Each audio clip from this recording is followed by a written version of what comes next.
फिर क्या है, चैते गुड़ बैसाखे तेल, जेठे पंथ आषाढ़े बेल। फिर है चैत्र नवरात्रि आती है अप्रैल के समय पे, तो करेला नहीं खाना चाहिए। माने दिसंबर का जो समय होता है उसमें आपको धनिया नहीं खाना होता। सब कुछ, everything is related to everything. तो अगहन में जीरा नहीं खाना चाहिए। अब अगर आपको कोई ये कह रहा है कि भाई फागुन में चना मत खाओ, तो मत खाओ, इसमें क्या 9 to 5 जॉब। हाँ, बट बैसाख में फिर ये नहीं बोल सकते कि चलो पकोड़ा खाने बोला था पूर्वा ने तो हम पकोड़ा खाएंगे। तो मतलब वही बात है कि जो नहीं कर सकते वो नहीं कर सकते, बट जो कर सकते हैं आप उस पर फोकस करो। बट अब हम रिफाइंड तेल खाते हैं और हम कहते हैं कि नहीं तेल नहीं खाना चाहिए, उससे कोलेस्ट्रॉल बढ़ता है, शुगर नहीं खाना चाहिए, उससे ये होता है। फिर रिसर्च आती है सालों बाद कि अरे ये खाने से तो कैंसर होता है, ये होता है, वो होता है। तो और फिर जब मैंने उन लोगों से बात की जो ताम्रकार कम्युनिटी के हैं, उन्होंने मुझे बताया कि पहले होता था, अब तो ये बिकता ही नहीं है, तो अब हम स्टील के या प्लास्टिक के बर्तन बनाते हैं। नमस्कार आप सभी का, और हम देसी पॉडकास्ट के इस सेगमेंट में आप सभी का स्वागत है। और इस सीरीज़ का नाम है खाने के बहाने। और आज की हमारी जो गेस्ट हैं उनका नाम है अपूर्वा। वो आर्किटेक्ट हैं और एक इनिशिएटिव है लोकसूत्र जिसकी को फाउंडर है। ऑल्सो वो खाने में, आर्ट में काफ़ी ज़्यादा इंटरेस्ट रखती हैं। बट मुझे लगता है ज़्यादातर हम उनके बारे में उनके मुँह से ही सुने तो ज़्यादा अच्छा रहेगा। So welcome Apurva to the show. Hi Krish. ये लो गरम पानी पियो। Thank you so much. बारिश का मौसम है तो ज़रूरी भी है। तो अपूर्वा, वो आज के हमारे जो सेगमेंट है इसमें हम ज़्यादातर फूड से रिलेटेड हम बात करना चाहेंगे। तो क्या लगता है, मौसम बारिश का है और क्या अच्छे फूड होते हैं बारिश के मौसम में जो हेल्थ को भी सपोर्ट करें और हमारे डाइजेस्टिव सिस्टम को भी सपोर्ट करें? यार बरसात के मौसम में तो स्पेशली क्योंकि मैं बहुत ज़्यादा आयुर्वेद को फॉलो करती हूँ, तो ऐसा कहा जाता है कि बरसात में हमारा नेचुरली वात और पित्त बढ़ा होता है। तो वो सारे फूड रिकमेंडेड होते हैं जो कि बॉडी से वात को कम करें, बॉडी हीट को कम करें और एट द सेम टाइम वात भी कम करें।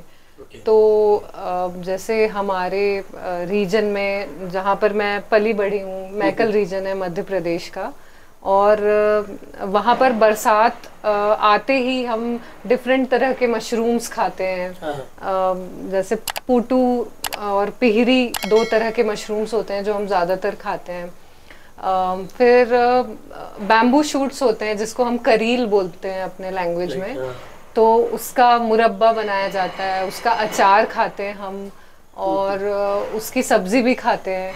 तो ये जो आपने जो रीजन बताया मैकल रीजन, ठीक है, आई गेस बहुत सारे लोग हैं जो इस रीजन के बारे में नहीं जानते होंगे। इसके बारे में थोड़ा सा बताइए कि तो बेसिकली जहाँ विंध्या और सतपुड़ा आकर मिलते हैं, और मध्य प्रदेश छत्तीसगढ़ का बेल्ट है जिसको मैकल कहा जाता है। नर्मदा उसी जगह से निकली है, तो अमरकंटक का जो पहाड़ है वहाँ नर्मदा, जोहिला और सोन नदी का उद्गम स्थान है वो, और उसको मैकल रीजन कहते हैं उस पूरे एरिया को। तो मैं उस रीजन में रही हूँ और वहाँ पे जो ज़्यादातर जो पॉपुलेशन है वो गोंड कम्युनिटी है वहाँ, और बैगा कम्युनिटी है वहाँ उस एरिया में। राइट। तो आप रही हैं एज इन, मतलब आपका बर्थ प्लेस भी वही है? मेरा बर्थ प्लेस सतना है। बट मेरे पापा जो हैं वो ग्रामीण बैंक में थे। तो मैं सारे इन्हीं एरियाज में रही हूँ। तो मैं शहडोल में रही हूँ, उमरिया में रही हूँ, बांधवगढ़ में रही हूँ, फिर अनूपपुर के अलग अलग गाँव में रही हूँ। तो कह सकते हैं कि इस रीजन से लगाव उसी वजह से हुआ क्योंकि आपने काफ़ी टाइम एक वहाँ पे बिताया है।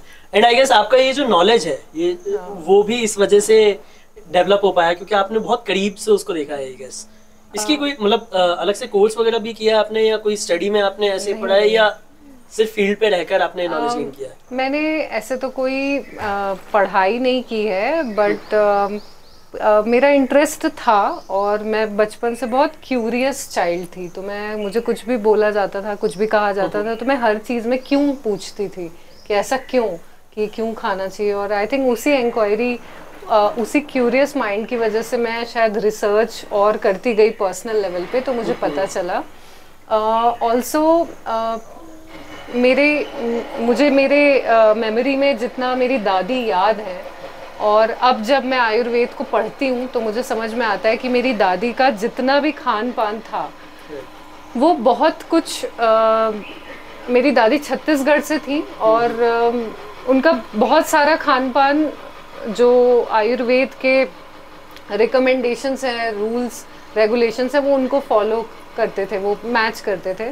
और इवन जो बचपन में मैं रही और फिर पढ़ाई के बाद जब मैं दोबारा ये मैकल रीजन में काम करने गई तो वहाँ भी जो भी मैंने सीखा, क्योंकि मैंने एग्रीकल्चर सेक्टर में थोड़ा काम किया था और हमने मिलेट प्रोसेसिंग यूनिट पे काम किया था मैंने, तो वहाँ पे जो भी सेल्फ हेल्प ग्रुप्स हैं, एसएचजीज की जो भी दीदियाँ हैं उनके साथ काम किया। फिर मैं अलग अलग खेतों में जाके किसानों से बात करती थी, तो मुझे उनसे बात करके और वहाँ रह के मुझे और भी चीज़ें सीखने का मौका मिला कि वहाँ का क्या खान पान है और किस तरह से खाना जो है वो हेल्थ को इफ़ेक्ट करता है। तो आई थिंक वो सारी लर्निंग थी, प्लस मतलब हाँ, तो यही सब है वहाँ मेरा सीखना, प्लस आयुर्वेद के बारे में पढ़ना, अपनी दादी और नानी से सीखना। तो आपका फूड की तरफ इंटरेस्ट कैसे शिफ्ट हुआ? फूड की तरफ से मैं, जैसे मैंने बताया कि मैं रर्बन मिशन, तो सेंट्रल गवर्नमेंट का एक प्रोग्राम है rurban mission, rural plus urban, मैं उसमें एज अ कंसल्टेंट मैंने काम किया है। तो जैसे मैंने बताया कि एग्रीकल्चर पे मैंने काम किया था और वो करते करते जो भी मैं वहाँ सीखती थी फील्ड में, वो मैं अपने ऊपर भी एक्सपेरिमेंट करती थी कि क्योंकि उस एरिया में जैसे हमारे यहाँ कोदो, कुटकी, सांवा, कंगनी, ये सारी चीज़ें, ये सारे मिलेट्स उगाए जाते हैं। और किसानों से बात करके मुझे पता चला कि 2 जनरेशन पहले उस एरिया में सब लोग वही खा रहे थे, एंड देन धीरे धीरे धीरे उनका खान पान चेंज हुआ। मतलब वो जो भी वहाँ पे इंडिजिनस कम्युनिटीज़ हैं वो मेनली ये मिलेट्स खाती थी, बट इवेंचुअली समहाउ फिर वो धीरे धीरे चेंज होता गया, गायब होना शुरू होता गया। और फिर वो लोग खुद बताते हैं कि मतलब हमारे जो दादाजी की जनरेशन है वो कितनी हेल्दी थी, या अभी जो इश्यूज आने लगे हैं वो अब लोगों को होने लगे हैं जो पहले नहीं थे उन एरियाज में भी। तो ऐसी बहुत सारी चीज़ें हैं छोटी छोटी, जब मैंने ऑब्जर्व की, उनके बारे में रिसर्च किया, खुद पे एक्सपेरिमेंट किया, तो मुझे समझ में आने लगा। और फिर मुझे ये भी समझ में आया कि ये जितनी भी कहावतें बनी हैं वो मतलब ऐसे ही नहीं बनी है, उनके पीछे साइंटिफिक नॉलेज है। तो आई थिंक ये सबसे बड़ा रीज़न था। और जब मैं भी बीमार पड़ी, मैं मेरे लाइफ में एक ऐसा टाइम आया जब मैं काफ़ी बीमार हुई, और फिर वो तब मुझे बहुत सारे एलोपैथी दवाइयाँ रिकमेंड की गई। और फिर मुझे एक दिन लगा, मैंने 1 महीना खाया और फिर मुझे लगा कि ऐसे तो लाइफ नहीं चलेगी। फिर मैंने सारी दवाइयों को उठा के फेंक दिया फिर मैंने फूड पे ध्यान देना शुरू किया, योगा स्टार्ट किया, और धीरे धीरे मेरे सारे प्रॉब्लम्स ठीक हो गए। तो मुझे लगा कि भाई ये आई थिंक पूरे एक इंसान के पूरे लाइफ में कुछ हो ना हो, हेल्थ बहुत इम्पोर्टेंट है और हेल्थ होना बहुत ज़रूरी है। तो आई थिंक ये एक ऐसी चीज़ है जो सबके लिए ज़रूरी है, तो मुझे लगा कि ये शेयर करना चाहिए लोगों से। तो आज आप हमारे लिए भी कुछ बना रही हैं, वो क्या है उसके बारे में थोड़ा सा बताइए। बिल्कुल, तो मैं बना रही हूँ सिंघाड़े के आटे की पूड़ी। और तो बेसिकली ये जो बरसात का मौसम है, जैसे मैंने पहले भी बताया कि इसमें वात बढ़ा होता है, तो हम ऐसी चीज़ें खाने को कहा जाता है जो मतलब घी हो, जिसमें तेल हो, ताकि वो वात को कम करे। और एट द सेम टाइम हमें कोई गरम तासीर का खाना नहीं खाना होता है, क्योंकि अगर मतलब तासीर गरम नहीं होनी चाहिए, नहीं तो क्योंकि पित्त भी बड़ा होता है, हीट भी मतलब पेट की गर्माहट नहीं। तो आयुर्वेद में हर एक चीज़, हर एक फूड का तापमान और तासीर 2 अलग चीजें होती हैं। तापमान टेम्परेचर होता है, और तासीर वो कि आपके बॉडी के अंदर जाके वो कैसे इफेक्ट करेगी। हाँ, तो कुछ चीजें बाहर से ठंडे तापमान की होती हैं, लेकिन वो होती गर्म तासीर की हैं। जैसे अगर हम बर्फ की बात करें, हम छूते हैं तो ठंडा लगता है, तो हमें ये मिसकंसेप्शन है कि हम ये खाएंगे तो बॉडी ठंडा होगा, बट बर्फ से एक्चुअली उसकी तासीर बहुत गर्म होती है। और एक दूसरा जो बहुत कॉमन नोशन है दही के अराउंड, कि आयुर्वेद में कहते हैं कि दही अभिसंधि होती है, गर्म होती है। तो पित्त जिसकी बॉडी में ऑलरेडी है उनको थोड़ा अवॉइड करना चाहिए दही, या फिर अगर दही खा भी रहे हैं तो सर्टेन कॉम्बिनेशंस के साथ खाएं ताकि उसका हीट इफेक्ट कम हो। राइट, तो ठीक है, आज कुछ बनाते हैं। बिल्कुल, तो मैं सिंघाड़े की पूड़ी बना रही हूँ और बनाते बनाते बात करते खिलाते हैं आपको। चलिए, ठीक है। तो ठीक है, आपने प्रिपरेशन तो ऑलरेडी करके रखी है अभी, हाँ है ना, आई गेस। तो ये क्या क्या है, थोड़ा सा मुझे बताइए ना। आटा थोड़ा ज्यादा वाइट दिख रहा है, अलग है कुछ। तो ये जो है ये सिंघाड़े का आटा है ये। अच्छा। उबले आलू हैं और मिर्ची है और धनिया है और जीरा है। तो ये जो है डिश, ये बहुत ही कम मिनिमम इंग्रेडिएंट्स में बन जाती है। नमक भी निकाल लेती हूँ मैं। क्या बना रहे हैं हम एक्चुअली? हम बना रहे हैं सिंघाड़े के आटे का पूड़ी। तो अच्छा। अब मैं प्रिपरेशन स्टार्ट करती हूँ। तो बट अगर देखा जाए हेल्थ वाइज तो हमारे सारे इंग्रेडिएंट्स तो चलो ठीक है, बट अगर हम इनको जब फ्राई करते हैं जो ऑयल में, वो कितना हेल्थ वाइज ठीक है? हाँ, तो ये एक मिसकंसेप्शन है लोगों को कि तेल जो है, हर तेल नुकसान करता है। तो तेल का ऐसा है कि अगर आप रिफाइंड ऑयल यूज करोगे तो आपको नुकसान करेगा।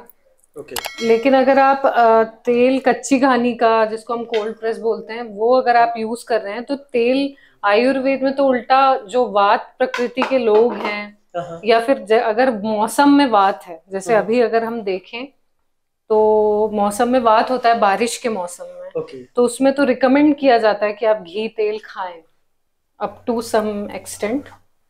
अच्छा, मतलब मौसम वाइज भी ये डिपेंड करता है कि तेल का कंजप्शन अच्छा है। हाँ, मौसम के हिसाब से आपको कितना तेल, क्या कितना यूज करना है, वो भी हम डिसाइड करते हैं। इसमें जैसे मैंने अभी आलू, आटा, इसमें कटी हरी मिर्च डाली, थोड़ा धनिया डाल दिया है मैंने। अब इसमें मैं थोड़ा सा जीरा डाल दूंगी फॉर बेटर टेस्ट। हाँ, ये थोड़ा मैंने जीरा डाल दिया इसमें। अब पूड़ी का आटा थोड़ा कड़ा माड़ा जाता है, रोटी के लिए थोड़ा सॉफ्ट। अब मैं इसमें थोड़ा सा नमक भी यूज कर रही हूँ। ये मैंने नमक डाल दिया और तो इस तरह से इसको मैं मिक्स करूंगी।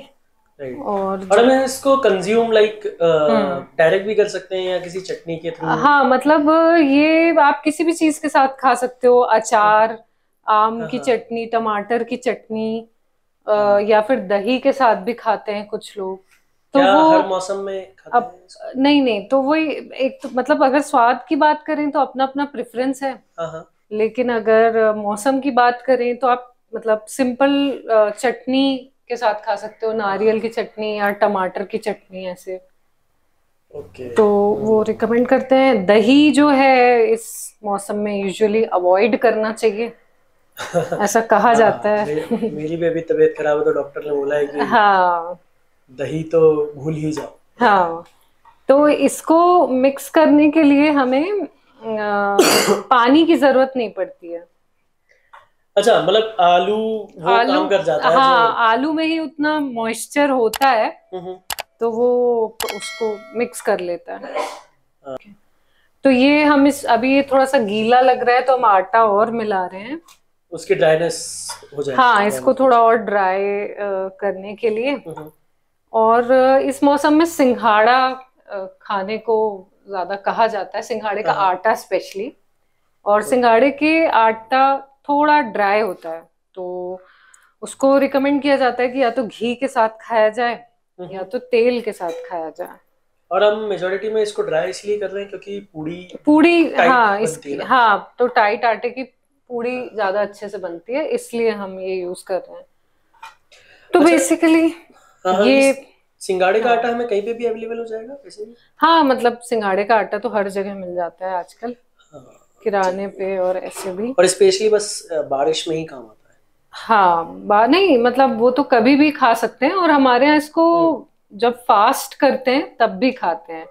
सिंगाड़े की पूड़ी और सिंगाड़े की बर्फी, हाँ हाँ हाँ राइट, मैंने भी सुना है बर्फी हमारे। वगैरह भी खाया जाता है।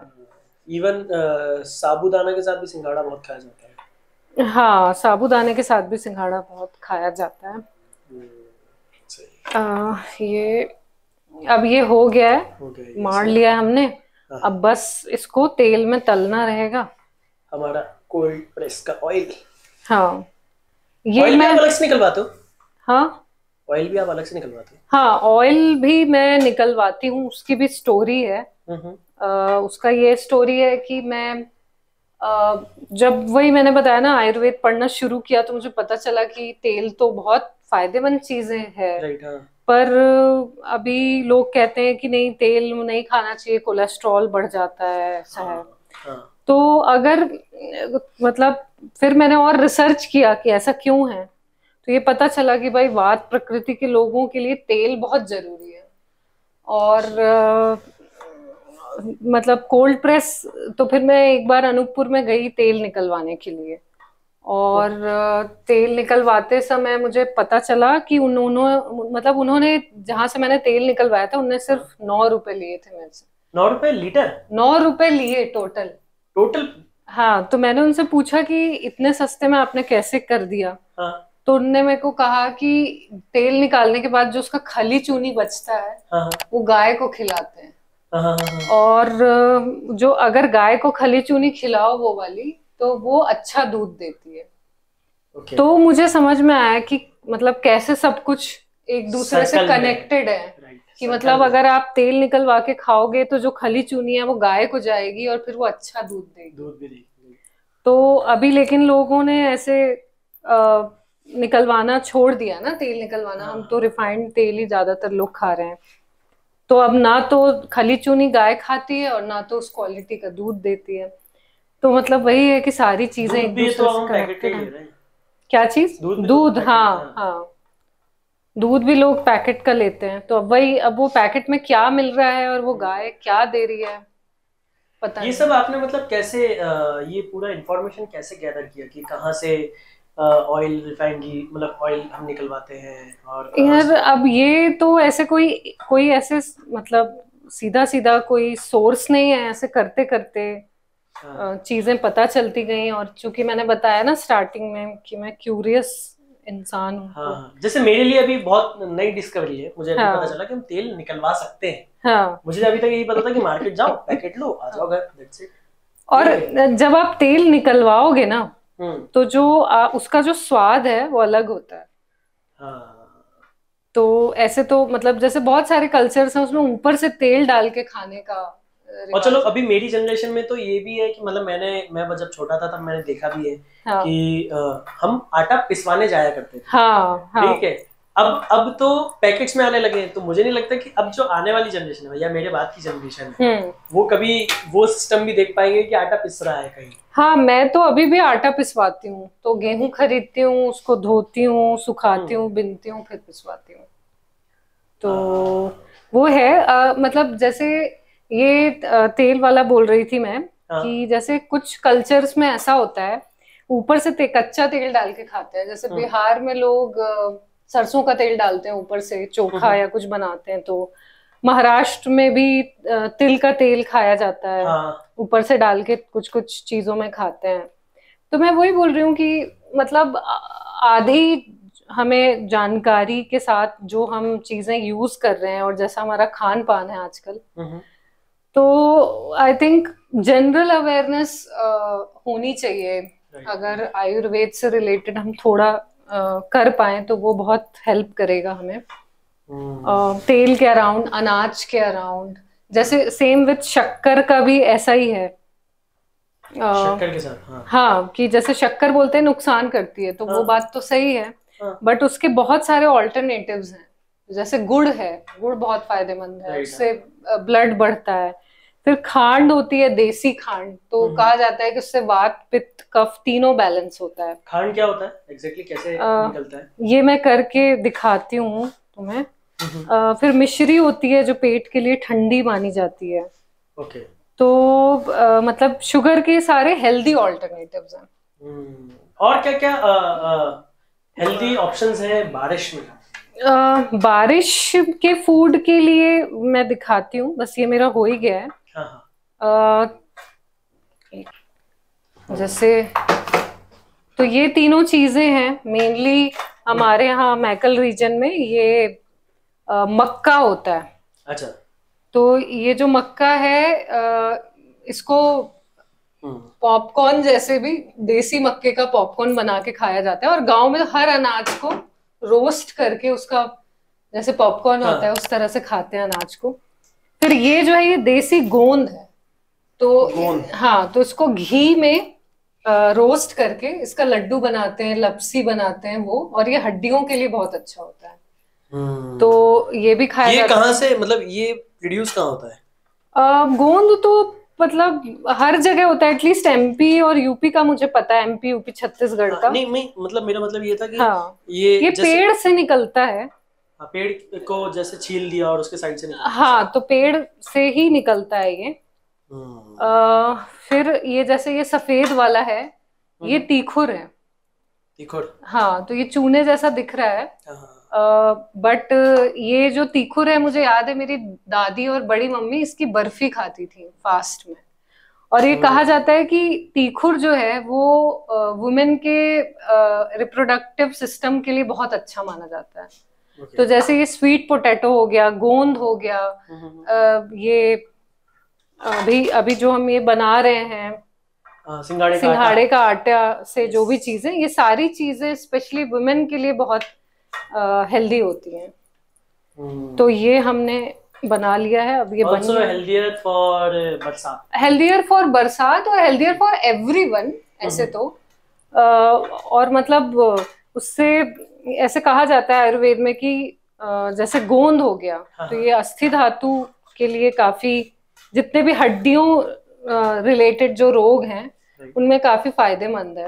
तो इसका स्पेशली लड्डू खाते हैं लोग घी में करके। जॉइंट पेन ना हो या ऐसा कुछ? हाँ, जॉइंट पेन, अर्थराइटिस, स्पॉन्डिलाइटिस। मेरी मम्मी को ना भी बहुत दिक्कत है। हाँ, तो बहुत सारे ऐसे ऑयल वगैरह भी उन्होंने ट्राई करे, और बहुत सारे ऐसे वैद्य वगैरह को भी दिखा लिए, डॉक्टर भी दिखा लिए, एलोपैथी दवाई भी खा ली, सब हो गया, लेकिन अब ऐसा अभी कोई ऐसा बहुत ज्यादा चेंज तो दिखा नहीं। हाँ, तो वही मतलब यही सब है, ये खान पान और एक्सरसाइज, योगा बेसिकली, उससे हम कोई भी प्रॉब्लम सॉल्व कर।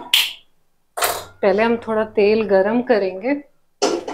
ये कोकोनट ऑयल है? नहीं, ये ग्राउंडनट ऑयल है, वही जो भी बताया ना, निकलवाया है जो।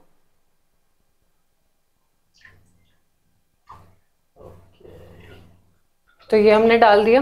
और आप देखोगे कि मतलब इन जनरल भी बरसात जैसे ही होती है तो लोग पकोड़ा खाने की बात करते हैं, है ना? आपने भी सुना होगा, चलो चाय पकोड़ा खाते हैं बारिश में। मैंने बोला भी था भी यहाँ आते हुए कि हाँ, तो कुछ पकोड़े शकोड़े हो जाते हैं। हाँ, तो वो पकोड़ा खाने का जो इंस्टिंक्ट है, हाँ, वो एक्चुअली आयुर्वेदिक है, एक तरह से हेल्दी है।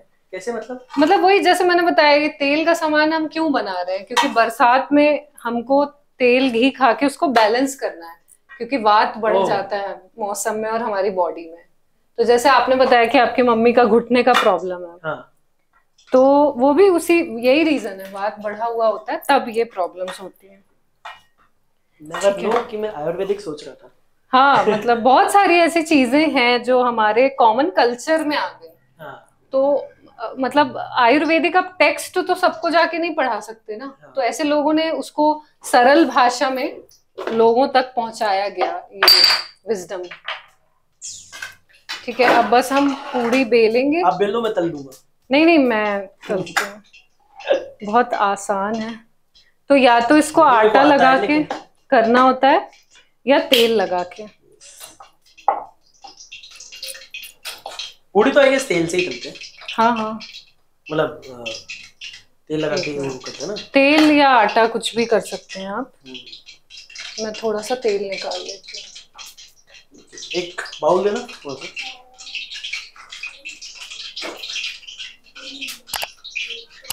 अच्छा, उसमें पानी था कढ़ैया में, हमने कढ़ैया को वो नहीं किया।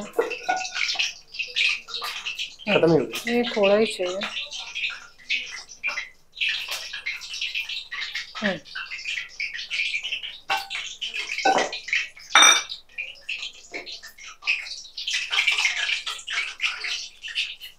वो पानी ही है, पानी की वजह से हो रहा है। हाँ, वो पानी उसमें चला गया है।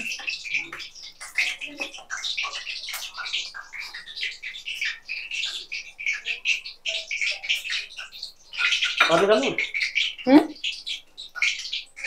नहीं, इसमें से निकाल दो, कढ़ैया में से थोड़ा। कढ़ैया में से।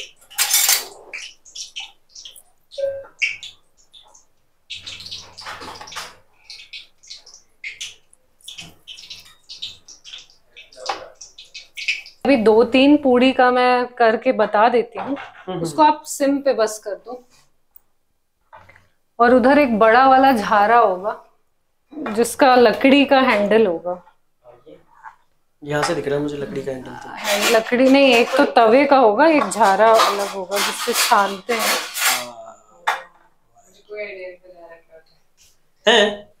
ये भी गीला है।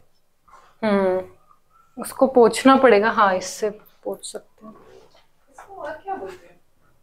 झज्जर। इसको छनौटा बिहार में बोलते हैं और हम लोग उसको झारा बोलते हैं। झज्जर बोलते हैं, झज्जर। झांसी में तो एटलीस्ट ये बोलते हैं झज्जर। हाँ। नाइस।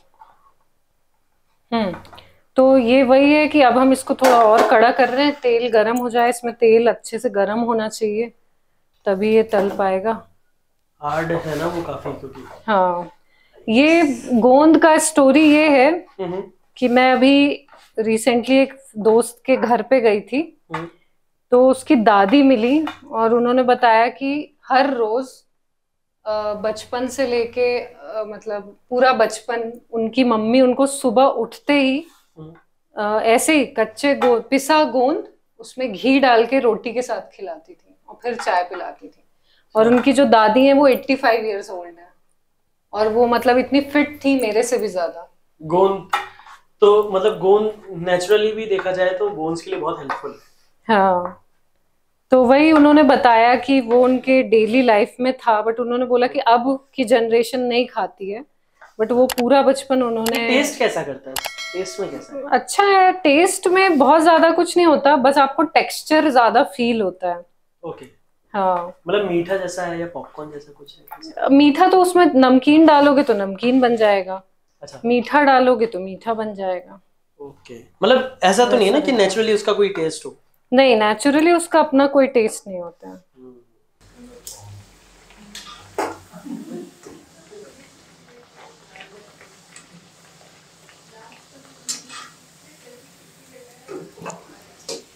थोड़ी देर इसको ऐसे रखें ताकि तेल निकल जाए इसका। बन गई ना? अचार का मत पूछना, अचार आंध्रा का है। बट मैं एक चीज बताना चाह रही थी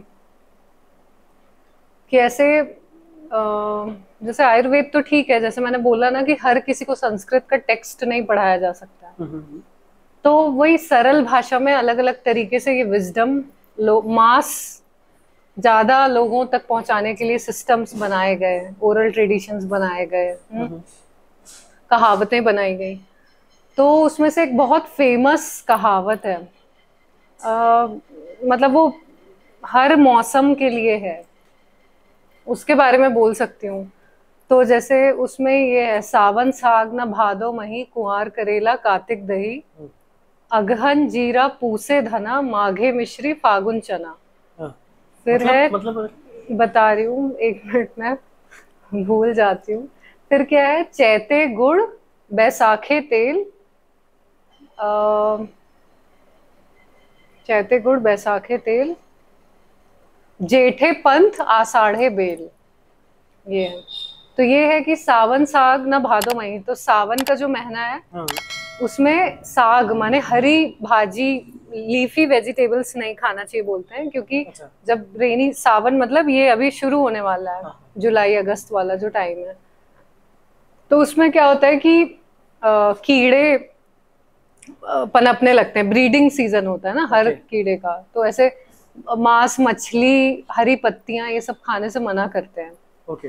फिर सावन, साग ना भादो, फिर उसके बाद का जो महीना है तब भी बारिश चल रही होती है, तो तब बोलते हैं कि तब दही नहीं खाना चाहिए। फिर सावन, साग ना भादो वही कुंवार, करेला, कार्तिक, दही। कार्तिक मही तो कुंवार, उस तब भी रेनी सी सितंबर वाला होता है, तो उसमें बोलते हैं कि करेला नहीं खाना चाहिए। तो बेसिकली करेला कड़वा होता है, और आयुर्वेद में जो भी कड़वी चीजें होती है वो हीट बढ़ाने वाली होती है, तो बोलते हैं कि पित्त बढ़ाता है वो। और ऑलरेडी इस सीजन में, बारिश वाले में पित्त बढ़ा होता है, तो ऐसा है। फिर क्या था, हाँ वैसे कार्तिक में मठा नहीं खाना चाहिए अगेन, क्योंकि कार्तिक माने दिवाली वाला समय आ जाता है, तो वो आते आते ठंडा हो जाता है। तो इसीलिए हमारे यहाँ पे जैसे उसके अराउंड कई चीजें हैं, है ना। फिर जैसे अगहन, जीरा, अगहन तक बहुत ठंड बढ़ जाती है और जीरा पेट को ठंडा करता है, तो अगहन में जीरा नहीं खाना चाहिए। फिर धनिया भी बहुत ठंडा करता है, तो पूस माने दिसंबर का जो समय होता है उसमें आपको धनिया नहीं खाना होता, क्योंकि वो बहुत ठंडा होता है। फिर है मठा, ठंडा होता है? मठा नहीं, धनिया। धनिया, धनिया। मठा भी ठंडा होता है? मठा ठंडा होता है, दही गर्म होती है। दही गर्म? हाँ, जब आगे में टेम्परेचर से आप नहीं बता सकते कि तासीर क्या? तासीर आपको समझना पड़ेगा, नॉट टेम्परेचर। और फिर किस मौसम में क्या डोमिनेंट है क्लाइमेट में, उसके हिसाब से। तो वो है कि माघे मिश्री, ये पूसे धना, माघे मिश्री, फागुन चना। माघ का जो महीना होता है, जो जिसमें हम मकर संक्रांति सेलिब्रेट करते हैं, तो उसमें होता है कि माघे मिश्री नहीं खाना चाहिए। मिश्री अगेन ठंडी होती है और जनवरी में बहुत ठंडा होता है। तो आप मिश्री नहीं खा सकते, बट गुड़ खा सकते हो आप। तो माघे मिश्री, फागुन चना। अब जो फागुन का मौसम होता है वो होली वाला समय, उसमें चना खाने के लिए मना करते हैं। अच्छा। फिर है गुड़ तो आई गेस किसी भी मौसम में खा सकते हैं। नहीं, गुड़ की तासीर गर्म होती है, तो आपको गर्मी में गुड़ नहीं खाना है। आपको ठंडी में आप गुड़ खा सकते हैं, बट गर्मी में गुड़ नहीं खा सकते। फिर है चैत्र नवरात्रि आती है अप्रैल के समय पे, तो फिर उसका चैते गुड़ नहीं खाना है चैत्र में, क्योंकि गर्मी बढ़ जाएगी, पित्त बढ़ाता है गुड़। तो ऐसी सर्दियों में शायद हमारे घर में भी खाना खाने के बाद थोड़ा सा गुड़ खाते हैं। वो हमारे यहाँ पे भी खाते थे, अभी कुछ लोग खाते हैं। तो वैसे ही चैते गुड़, बैसाखे तेल। जब वैसाख का महीना आता है तब आपको तेल नहीं खाना है। अच्छा। तो ये अभी जितना तेल खाना है बारिश में तेल खा लो, खत्म करो। हाँ, बट बैसाख में फिर ये नहीं बोल सकते कि चलो अब पकोड़ा खाने बोला था पूर्वा ने तो हम पकोड़ा खाएंगे। तो बैसाख में यूजुअली अवॉइड करने बोलते हैं, ज्यादा तेल नहीं खाने। आप खुद नहीं खाओगे, इतना पसीना बह रहा होता है, गर्मी लग रही होती है कि तेल मसाला खाने का उतना मन नहीं करता है। तो वो है बैसाखे तेल। फिर है जेठे पंथ, आषाढ़े बेल। तो जेठ का महीना जब और प्रचंड गर्मी बढ़ जाती है, तो पंथ माने रास्ते में, ज्यादा आप दोपहर में मत निकलो, रास्ते में घर पे रहो। और फिर है आषाढ़े बेल। आषाढ़ जो अभी चल रहा है उसमें बेल नहीं, अभी गर्मी में बेल का शरबत पी लिया, हो गया। पर अब आषाढ़ जैसे ही पानी गिरने लगा, आषाढ़ का महीना है, अब बेल वेल जो भी इस तरह की चीजें हैं वो आपको नहीं खानी है, क्योंकि बेल वात बढ़ाएगा, बेल ठंडा होता है। तो ऐसे 12 महीने के रिकमेंडेशन है, और कहा जाता है कि अगर आप ये फॉलो करोगे तो आपके घर में वैद्य कभी नहीं आएगा, समथिंग ऐसे चीजें हैं। तो एक कहावत ये है कि किस में क्या नहीं खाना है, और एक कहावत है कि किस महीने में क्या खाना चाहिए, या दिनचर्या क्या होनी चाहिए। तो ये है। बट शहरों में तो आई गेस वो फॉलो नहीं हो पाता है यार। अब वो डिपेंड करता है कि आप करना चाहते हो कि नहीं। जैसे अब मैं शहर में शिफ्ट हुई तो मैं तो फॉलो कर रही हूँ। अब सतना टाउन था, लेकिन मेरी दादी फॉलो करती थी। तो वही है, आपके ऊपर डिपेंड करता है।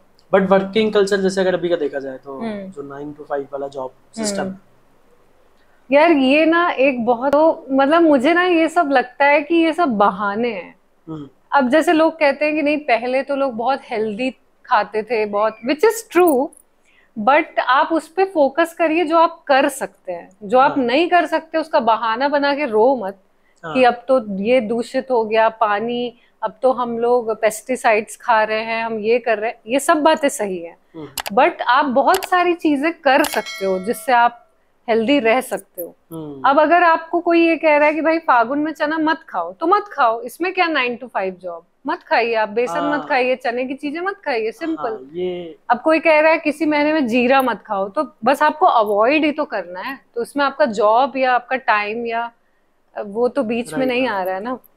तो मतलब वही बात है कि जो नहीं कर सकते वो नहीं कर सकते, बट जो कर सकते हैं आप उस पर फोकस करो। तो इस तरह से हैबिचुअल भी होता है ना बहुत सारी चीजें कि अब हम घर का खाना आजकल देखें तो हम बहुत ज्यादा खाते ही नहीं है। ठीक है, लंच एक ऐसी चीज हो गई है जो ज्यादातर बाहर ही होती है। ठीक है, डिनर फिर भी एक बार के लिए अगर देखें तो हम घर पे करते हैं, बट लंच मेरा मानो तो मैं तो नहीं करता हूँ। जैसे मैं ऑफिस वही मतलब ये थोड़ा जनरलाइज्ड स्टेटमेंट है, मतलब बहुत लोग हैं जो घर में खाते हैं। जैसे कई बार मतलब मैं ये नहीं कह रही कि मैं बाहर खाना पसंद नहीं करती, बट मैं अवॉइड करती हूँ। मुझे बहुत मजा आता है नई चीजें एक्सप्लोर करना, नए टेस्ट एक्सप्लोर करना, बट मैं कोशिश यही करती हूँ कि घर पे खाऊं, और घर पे भी बहुत सिंपल लाइट खाना। वैसा एलोपैथी है जो कि कॉलोनियल साइंस से आया है, ऐसा कह सकते हैं। वो उसमें मतलब जो भी बीमारियां हैं, जो भी डिजीज है, उसको उसके सिम्टम्स को सप्रेस किया जाता है दवाई देके। कि कुछ भी प्रॉब्लम है एंटीबायोटिक खिला दो, पेन किलर खिला दो, ये कर दो वो कर दो, बट फिर उसके अपने साइड इफेक्ट्स होते हैं। और वो जड़ से खत्म नहीं करता बीमारी को, फ्रीज कर देता उस चीज को। हाँ, मतलब उस समय के लिए आपको उसका एहसास नहीं होगा, बट वो आपके शरीर से गया नहीं है। बट आयुर्वेद में ऐसा नहीं है, किसी भी बीमारी को आप जड़ से खत्म करते हो। पहले तो आप उसका रूट कॉज जानने का कोशिश करते हो और फिर उसको उससे ट्रीट करते हो। तो बस वही है कि जो इंडियन खान पान था वो हेल्दी था, अभी भी हेल्दी है, बस शायद हमने ना इंग्रेडिएंट्स को रिप्लेस कर दिया है। अब जैसे पहले खांड, मिश्री, गुड़ खाया जाता था, अब हम शुगर खाने लगे हैं। पहले कोल्ड प्रेस कितने हेल्दी ऑयल्स खाए जाते थे, इजी सोर्स जो हाँ, मतलब वही कंफर्ट और वो सब हम देख रहे हैं। तो वही अब जैसे तेल की बात करूं कि लोग कोल्ड प्रेस नारियल जहां होता है वहां लोग नारियल खाते थे, है ना, जहां पे ग्राउंडनट हो रहा है ग्राउंडनट का तेल खा रहे हैं, मस्टर्ड ऑयल खा रहे हैं, कोल्ड प्रेस। बट अब हम रिफाइंड तेल खाते हैं और हम कहते हैं कि नहीं, तेल नहीं खाना चाहिए, उससे कोलेस्ट्रॉल बढ़ता है, शुगर नहीं खाना चाहिए, उससे ये होता है। तो ऐसी बहुत सारी चीजें हमने इंग्रेडिएंट्स रिप्लेस कर दिए। अब लोग कहते हैं कि अनाज, गेहूं खाने से ये होता है, चावल खाने से वो होता है। तो मतलब करेक्ट सेंटेंस ये है कि कब, कितना और कैसा गेहूं खाने से प्रॉब्लम है, या कब, किस सीजन में, कितना, किस चीज के कॉम्बिनेशन में, और कौन सा चावल खाना में नुकसान करता है। जैसे अगर मैं चावल की बात करूं तो ट्रेडिशनली जितने भी स्टेट्स हैं जहाँ चावल खाया जाता है अभी भी, वहाँ ज्यादातर जगह पार बॉइल्ड राइस खाते हैं, जिसको हम लोग उसना चावल बोलते हैं। उसना चावल तो उसमें क्या होता है कि धान को उबाल देते हैं, क्योंकि उसके जो न्यूट्रिएंट्स हैं उसके छिलके में होते हैं। तो वो जो जब उबलता है तो उसके दाने में वो न्यूट्रिएंट्स चला जाता है, और फिर हम उसका छिलका हटा के उस धान के चावल को खाते हैं। अब क्या होता है, आपने धान का हस्क अलग कर दिया, सिर्फ आप वो भूसा ही तो खा रहे हो, तो उसमें कोई बेनिफिट नहीं है। और फिर अब उस चावल को कैसे बना रहे हो, अब जैसे ट्रेडिशनली चावल को पसा के बनाया जाता था, भगोने में गर्म करके स्टार्च निकाल के फिर खाते हैं। तो वही है कि ये सारे हेल्दी प्रैक्टिसेस हुआ करते थे। फिर आप किस यूटेंसिल में खा रहे हो, पीतल के बर्तन में, अलग मौसम में आप पीतल में खाओगे। फिर आप मतलब वही है कि तांबे के बर्तन में, किस बर्तन में पानी पी रहे हो। गर्मी में सिल्वर में रिकमेंड किया जाता है, बरसात में तांबे में। आई गेस कांसे का बर्तन भी कांसे का भी, हाँ, तो कांसे का बर्तन में भी लोग खाते थे पहले, तो पूरा कांसे के बर्तन में ही खाते थे। तो इससे मुझे एक स्टोरी याद आई कांसे के बर्तन से, कि मैं अपने थीसिस के लिए मैं रिसर्च कर रही थी जो लोग बांस का सामान बनाते हैं उन पे। तो सतना के पास एक गांव है उचेहरा, मैं रिसर्च करते करते उचेहरा गई थी, और उचेहरा में मुझे पता चला कि पूरा जो गांव है वो पूरा कॉटेज इंडस्ट्री था पहले, और वो लोग कांसे के बर्तन बनाते थे। और जब मैं वहां गई और मैंने देखा कि बहुत ही कम लोग हैं जो अब कांसे का बर्तन और इवन मैं तो बांस के रिसर्च के लिए गई थी, बट मुझे पूरा कांसे के बर्तन का मुझे पता चला उसके बारे में। तो और फिर जब मैंने उन लोगों से बात की जो ताम्रकार कम्युनिटी के हैं, उन्होंने मुझे बताया कि पहले होता था, अब तो ये बिकता ही नहीं है, तो अब हम स्टील के या प्लास्टिक के बर्तन बनाते हैं। तो मतलब मैं सुनी और मुझे लगा कि कितना सैड है, मतलब एक पूरा कल्चर है जो हेल्थ के अराउंड है, और अब हम प्लास्टिक या नॉन स्टिक और इस पे जा रहे हैं। और फिर रिसर्च आती है सालों बाद कि अरे ये खाने से तो कैंसर होता है, ये होता है, वो होता है। तो मतलब ये जो साइंस है जो हर मतलब 50 साल में बदल रही है, हम उसके पीछे पड़े हैं। और जो ट्रेडिशनल हमारे पास खुद का विजडम है एटलीस्ट अराउंड फूड या हेल्थ, हम उसको फॉलो नहीं कर रहे हैं या उसको छोड़ रहे हैं कहीं ना कहीं। तो मतलब मुझे लगता है कि क्योंकि हम सब कंज्यूमर्स हैं, और जितना भी अब जैसे हम जब कम्युनिटी आर्ट हेल्थ ये सब के बारे में सोचते हैं तो हम लोग साइलोज में सोचते हैं, अलग अलग, है ना, कि अच्छा ये आर्ट है, ये है। बट उसके बाद मुझे समझ में आया कि सब कुछ everything is related to everything. मतलब अगर आप चाहते हो कि लोग कांसे का या लोहे का इस तरह का बर्तन बनाए, तो आप सिर्फ उसको अपने ड्राइंग रूम में सजाने तक सीमित मत रखो, आप उसको कंज्यूम करो। आपको आपके वो डेली लाइफ में आना चाहिए। यूज ही नहीं है। हाँ, तो आप जब यूज करोगे तभी वो पूरी की पूरी कम्युनिटी और जो उनका ट्रेडिशनल विजडम है वो कहीं ना कहीं वो सेव हो पाएगा या फिर से वो आ पाएगा। बट हाँ, ये है कि अब जो पहले चीजें चली आ रही थी एज इट इज तो हम नहीं ले सकते, बट कंटेम्प्रेरी तरीके से हम क्या कर सकते हैं as a new generation, I think वो हमें करना चाहिए। और हम लोक सूत्र के थ्रू भी यही करने की कोशिश कर रहे हैं कि जो भी ट्रेडिशनल विजडम है हमारे एरिया में, जो कि ओरल फॉर्म में है, उसको हम जाके डॉक्यूमेंट करते हैं और फिर हम उसको विजुअलाइज करते हैं वहीं के आर्टिस्ट जो हैं उनके साथ मिलकर।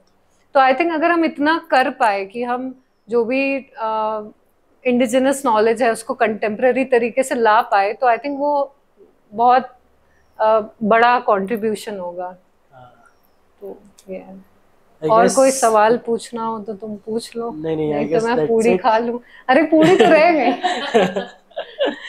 नहीं। हाँ, ये लोग खाओ, मैं खाते हुए होना चाहिए बाइट्स पहले। मैं तो खा ही रहा था शुरुआत से वीडियो में।